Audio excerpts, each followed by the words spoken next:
Si je vous dis que vous pourriez vous entraîner 2 fois par jour pour avoir un peu plus de résultats, ça vous parle?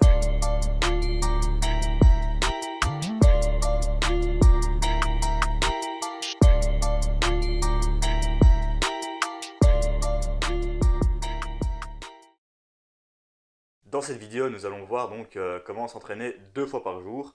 En effet, beaucoup d'entre nous débordent de motivation et veulent s'entraîner au maximum. Mais est-ce productif? Dans cette vidéo, nous allons voir un peu comment mettre tout cela en place et quels en seraient les avantages et les inconvénients à s'entraîner 2 fois par jour. C'est parti. Un des gros intérêts à s'entraîner 2 fois par jour sera de combiner plusieurs aspects du calisthenics.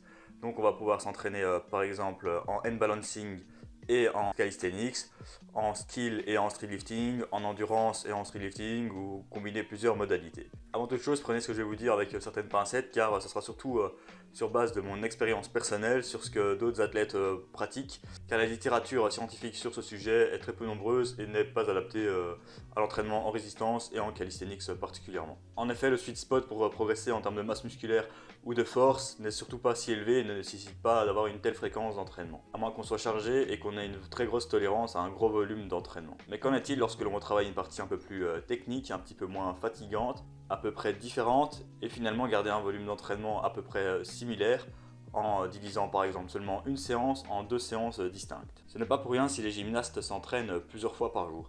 Bon, ce ne sera pas de l'entraînement en résistance pure et dure, mais ils vont avoir des sessions de résistance avec des séances très techniques et des séries sur leurs agrès. Donc c'est un peu ce qui va se rapprocher de notre discipline. Également, les crossfitters ont besoin de s'entraîner beaucoup de fois par jour. Certains haltérophiles font plusieurs sessions et certains powerlifters le font également. Premièrement, parlons d'une valeur sûre, donc les handstands. Les handstands seront classifiés comme un skill pur et dur, car il va induire très peu de fatigue et vont presque peu interférer avec vos entraînements de calisthenics. Et également, cette approche est pratiquée par un grand nombre d'athlètes. On le sait, pour apprendre le handstand, il faut pratiquer, donc ça demande beaucoup de temps, passer beaucoup de temps sur les mains. Et au début, quand on est débutant, on préconise souvent de placer ses handstands en début de séance, style 10 à 30 minutes. Mais une fois qu'on devient intermédiaire ou avancé, on aura probablement besoin d'un peu plus de temps, donc plusieurs sessions de 1 heure par semaine. Et donc ça risque d'empêcher de nous entraîner en calisthenics ou sur d'autres éléments. Donc pourquoi pas faire des séances bi-quotidiennes, donc placer 2 à 4 séances de handstand le matin et faire son entraînement en force l'après-midi ou au soir. Prenons quelqu'un qui fait un push-pull legs 6 fois semaine et on peut lui placer 3 séances handstand, donc on pourrait faire ça comme tel. Donc on va mettre une séance d'handstand avant une séance poussée, ça va pas être très fatigant, on va pouvoir le placer avant une séance jambes par exemple. Et par exemple taper une autre séance d'handstand le week-end de nouveau avant une séance jambes. Après une séance de tirage, on aura très peu de fatigue et même si on le mettrait après une séance poussée, ça irait encore. En plus de ça, ça serait une bonne manière de vous forcer à faire de la mobilité. Donc principalement travailler la flexion d'épaule lors de vos séances handstand. Et si vous avez d'autres objectifs, vous pourrez les faire, mais faites attention à ne pas faire les jambes après alors. La grosse limitation sera vos objectifs en handstand. À partir du moment où vous voulez être vraiment sérieux en hand balancing et faire des one arm handstand ou des stalder press ou d'autres éléments un peu plus compliqués, là il va falloir être attention avec votre volume de force, donc et dédier beaucoup plus de temps à ce handstand. Après, de nouveau, cette approche n'est pas toujours nécessaire, hein. Si vous faites un full body classique et que vous mettez vos handstands les jours de repos, ça vous fera 6 jours d'entraînement et vous n'aurez pas besoin forcément de faire d'entraînement bi-quotidien. Ensuite, j'avais vraiment envie de vous partager la combinaison entre figure ou appelé skill et séances de renforcement, donc plutôt hypertrophie ou axée sur la force. Donc les séances de figure, qu'on appelle aussi skill, sont vraiment en fait des éléments de force, hein. Donc c'est pas vraiment un élément technique, donc le handstand ne va pas vraiment vous fatiguer, tandis que cet élément-là va peut-être vous fatiguer un petit peu plus. Vous allez vite le remarquer si vous faites une séance de street lifting et vous mettez quelques statiques avant, vous allez sentir que vous allez être un petit peu moins fort. Donc une bonne manière, ça serait de faire 2 entraînements au lieu d'un pour avoir un peu plus de récupération entre les 2 séances. Je tenais vraiment à vous parler de ça car j'ai expérimenté cette approche pendant plusieurs mois et c'était assez prometteur. J'aimerais bien voir sur plusieurs cycles et sur un plus grand échantillon ce que ça donnerait. Attention, dans cette approche, l'idée est surtout de faire une maintenance, voire une légère progression sur les skills.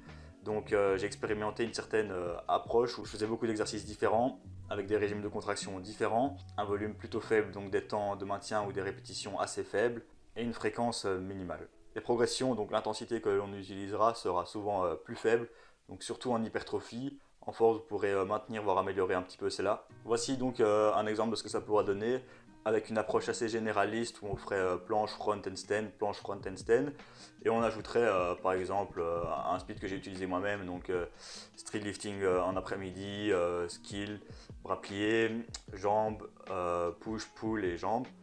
Après, on peut faire ça avec presque n'importe quel split. Donc, reprenons notre push-pull legs. Là, on pourrait le faire de nouveau. On pourrait faire un straight arm, bent arm de nouveau.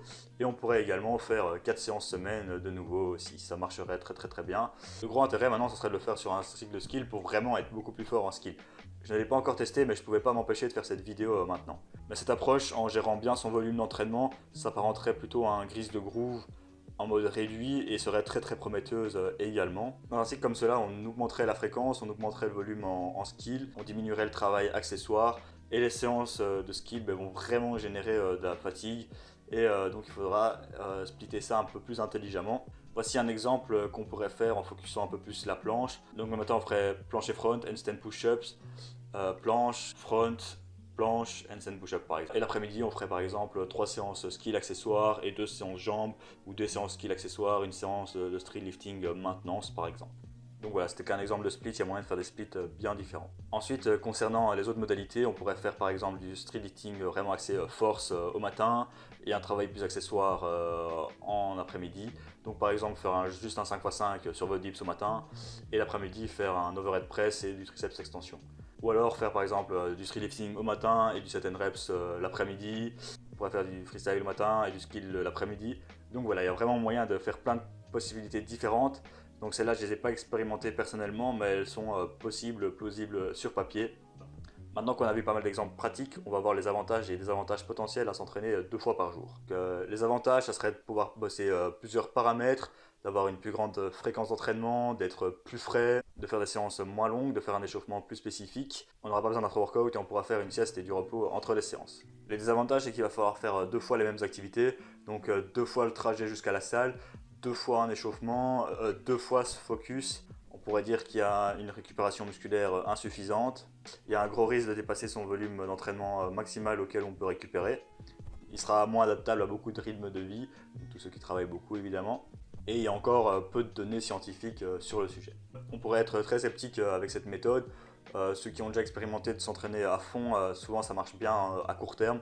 Donc moi-même quand j'ai commencé à faire cette approche, je me disais que j'allais vite être grillé, mais en fait, vu que mes séances techniques étaient assez peu fatigantes, que j'ai bien géré mon volume d'entraînement, etc., ben, c'était plutôt prometteur. Donc j'aimerais bien voir sur une durée un petit peu plus longue et vraiment en cycle de skill, comme je vous l'ai dit. Pour l'instant, ben, j'ai pas eu l'occasion car j'ai dû changer un petit peu mes projets et maintenant je suis sur un autre programme. Mais dès que je reviendrai sur le cycle de skill, je vous partagerai mon expérience avec ça, évidemment. Donc c'est pas vraiment une approche nouvelle, ça existe depuis longtemps, beaucoup de gens la pratiquent aussi sans se prendre vraiment la tête là-dessus. Et ce n'est pas du tout indispensable pour progresser, donc c'est vraiment pour optimiser et grappiller quelques progrès pour ceux qui sont vraiment des mordus de l'entraînement. En effet, ben, si vous entraînez même avec juste 2 entraînements par semaine, il y a moyen de progresser et progresser sur certaines modalités différentes. N'hésitez pas à me dire si vous êtes déjà entraîné 2 fois par jour, si vous vous y mettez maintenant un peu quel est votre ressenti et quels seront vos résultats surtout. Donc il faut quand même que ça marche, que ça vous fasse progresser. Et moi je vous referai un retour dans quelques temps aussi. Donc c'était 012 Workout, pensez à vous abonner, partager. On se retrouve pour une prochaine vidéo. Ciao les gars!